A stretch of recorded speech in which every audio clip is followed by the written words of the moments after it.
그런가 하면 김문수 후보와 이 장동혁 후보는 이런 질문도 받았습니다. 한동훈과 전환길 중에 누굴 공천 줄 거냐? 두 후보가 말했던 답이 달랐습니다. 들어보시죠. 한동훈 대표는 우리 당의 대표를 했을 뿐만 아니라 아직까지 많은 장래가 있기 때문에 우리 당을 필승으로 이끌 수 있는 곳에 적절하게 공천하는 것이 맞다고 생각합니다. 전환길 씨는 탄핵 때부터 우리 당을 위해서 우리 당과 함께 열심히 싸워온 분입니다. 열심히 싸워온 분에 대해서는 공천을 줄 수 있다고 생각합니다. 전환길 씨를 공천 주겠다라는 이 장동혁 후보, 둘 중에 한동훈 전 대표를 공천 주는 게 맞다라는 김문수 후보, 어떻게 보십니까? 언론에서 질문할 수 있는데요. 저 답변을 둘 중에 하나를 선택한다는 게 저는 넌센스라고 봅니다. 넌센스. 네. 결국에 한동훈이냐 전환길이냐를 선택하는 거에 따라서 지금 국민의힘의 어떤 방향을 결정 지으라는 건데 예. 그게 지금 이 보수 정당을 표방하고 대선에서 패배했고 수습을 통해서 내년 지방선거까지 가겠다는 정당이 한동훈과 전환길을 같이 저울에 올려놓고 지금 저울질하는 게 맞습니까? 답을 피해가든지 했었어야죠. 근데 분명한 것은 김문수 후보는 몇 차례 있었는데 똑같이 한동훈 후보를 지명했고 장동혁 후보는 전환길 씨를 지명했는데 이제 과연 그런 걸 보면서 당 안에서는 둘 중에 누가 당에 도움이 되겠느냐 이런 당원들의 판단에 도움은 된다고 생각할지 모르겠지만 한발 떨어져서 객관적 시각에서 보면 둘을 놓고 저런 평가를 서로 하고 있는 이 정당의 모습에 내년 선거에서 국민들이 찍어줄 마음이 생길까요? 저는 참 이해가 안 되는데 특히 이제 장동혁 후보 같은 경우에 조금 전에도 계속 이제 변신에 대해서 얘기했는데 아까 이 자료 화면에 보면 한동훈 전 대표와 불과 1년여 전이죠. 함께 가면 길이 됩니다. 근데 결국 이게 선택은 전환길이 된 거예요. 아, 그 길이었어요? 그러네요. 그러니까 이런 장면들 하나하나가 당 대표를 선출하기 위한 과정에서 지금 당내 역학관계나 이슈가 그렇게 형성돼 있으니 피할 수 없는 선택이라고 생각하고 저렇게 하고 있지만 이게 국민들 보기에는 국민의힘에 미래가 없다 이런 판단을 자꾸 반복할 수밖에 없게 하는 거죠. 그러니까 한동훈 후보든 전환길 씨든 간에 누구를 선택하는 게 지금 국민의힘의 중요한 문제인가요? 비상계엄 내란 이후에 보수를 어떻게 혁신해서 국민들에게 좀 새로운 모습을 보여줄까 이런 것이 어떤 전당대 이슈가 돼야 되는데 이미 지나간 국민적 평가가 끝난 찬탄과 반탄을 가지고 계속 싸우고 있고 그래서 인물에 대한 선택도 그게 이어져서 한동훈이나 전환길이를 선택하게 만드는 당원들이 그걸 기준으로 당대표 후보를 선택하게 만드는 전당대회로 이렇게 끝이 나면 결국에 누가 당대표가 되더라도 국민적 관심을 끄는 데는 완전히 실패한 전당대회로 평가될 수밖에 없다. 그렇게 봅니다. 과연 국민의힘 전당대회 최종 결과는 어떻게 나올지도 좀 궁금해집니다. 이른바 생각이 다른 당내 세력에 대해서 내보내야 하느냐 말아야 하느냐를 두고도 두 후보 간의 설전이 있었습니다. 들어보시죠.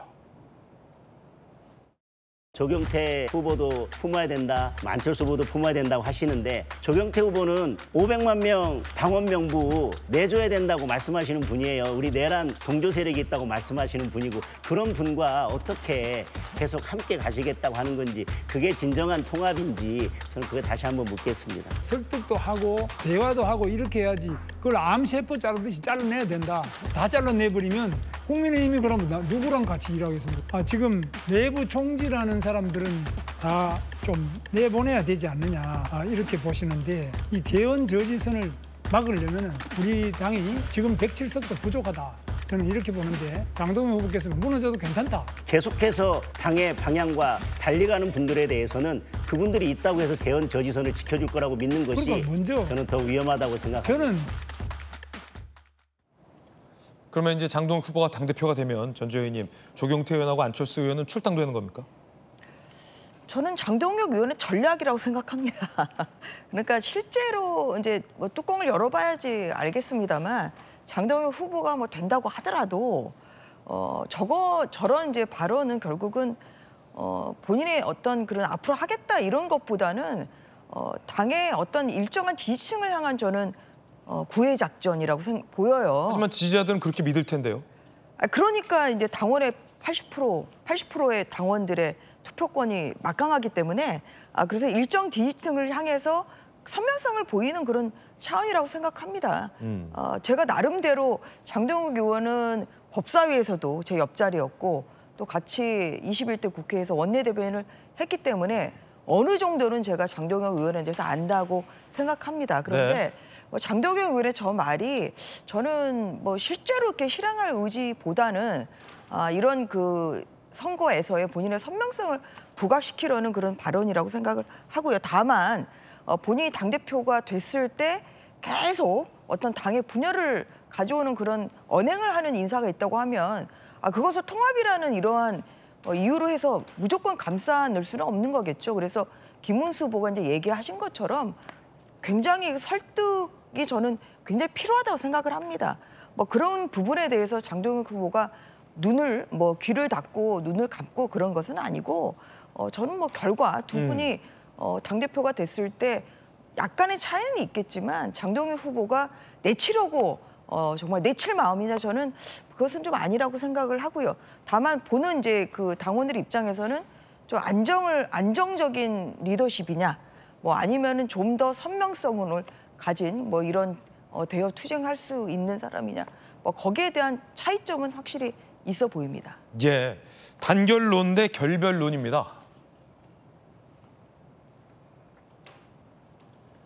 김문수 후보는 지금 우리에게 필요한 건 단일 대우다. 모든 세력과 연대해야 승리의 길이 열릴 것이다. 장동욱 후보는 다른 방향 가려는 행위는 용납 안 된다. 내부 총질하는 이들을 결단해야 한다라고 밝혔습니다. 박승민 측 어떻게 보십니까? 근데 뭐 이제 내부 총질하는 이들을 결단해야 된다라는 말은 사실 이제 장동혁 후보가 되게 되면 국민의힘 내부에서 이 찬탄파라든지 한동훈 전 대표를 지지했던 세력들이라든지 이런 분들이 다 잘라낼 것이다. 그러니까 그런 의지를 당대표 후보가 가지고 있다라는 거는 실제로 굉장히 위협적일 수가 있는 거죠. 그렇기 때문에 저런 메시지가 사실은 일장일단이 있는 겁니다. 뭐 한동훈 전 대표에 대해 비판적인 분들 그리고 윤 전 대통령을 지키지 못했다라는 점에 대해서 뭐 죄책감을 가지고 있는 당원들 입장에서는 저런 메시지가 이 장동혁 후보를 지지할 만한 메시지가 되겠다 싶겠지만 또 한편으로는 앞서 말씀드렸듯이 당의 혁신과 쇄신을 바라는 사람들 그리고 한동훈 전 대표를 지지하거나 뭐 한동훈 전 대표가 아니더라도 찬탄파의 입장이 정치적으로 옳다라고 생각하시는 분들 입장에서는 장동혁 후보가 정말 당대표가 된다면 이거 당이 진짜 위기일 수 있겠다라는 위기의식을 심어줄 수 있는 거거든요. 그것만큼 무서운 게 없는 겁니다. 그렇기 때문에 장동혁 후보가 아무래도 바로 직전 대선 후보였던 김문수 후보를 쫓아가려다 보니까 선명성을 부각하는 전략으로 가는 것 같지만 선명성을 부각할수록 그만큼 누군가를 배타적으로 취급하게 되고 어떤 독선적인 모습을 보이게 된다라는 점을 본인도 모르지 않을 텐데 전 저것이 1대1의 결선 투표 과정에서는 매우 불리하게 작동할 수 있는 메시지다라고 생각합니다. 예, 자, 이 반탄파 후보 2명이 결선을 하고 있습니다. 찬탄파 후보와는 여러 가지 논점에서 입장이 달랐습니다. 함께 보시죠.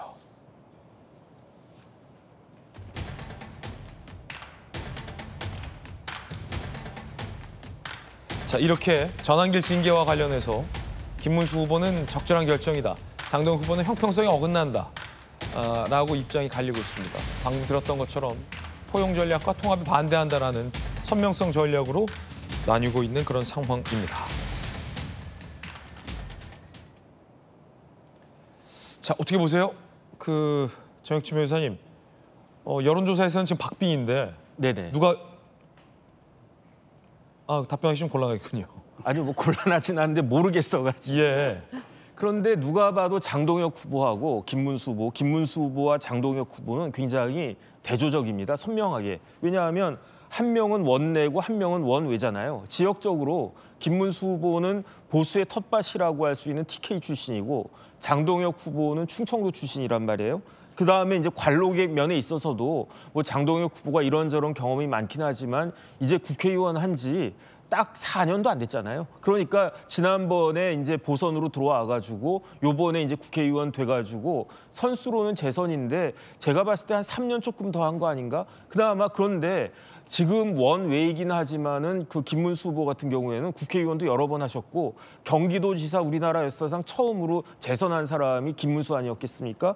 그런데 그 두 사람이 주장하는 바가 달라요. 그러니까 분열할 것이냐 통합할 것이냐. 결국 이게 왜 중요하냐면 지금 뭐 대여 투쟁 이걸 위해서 통합이냐 분열이냐 이게 중요하다고 저는 느껴지지가 않고 결국은 1년 정도밖에 남지 않은 이제 1년도 안 남았네요. 그 지방선거에서 공천권이 어떻게 행사되느냐 그게 분열이냐 통합이냐 여기에 의해서 나타나는 것이 아닌가 저는 그런 생각이 들기 때문에 그런데 아무리 생각을 해도 장동혁 후보가 당대표가 된다고 해도 그다음에 김문수 후보가 당대표가 된다고 해도 지금 국민의힘의 그 잠재력을 쫙 뽑아내가지고 통합해가지고 대여투쟁을 제대로 할 수 있는 그러한 리더가 될 수 있을 것인가.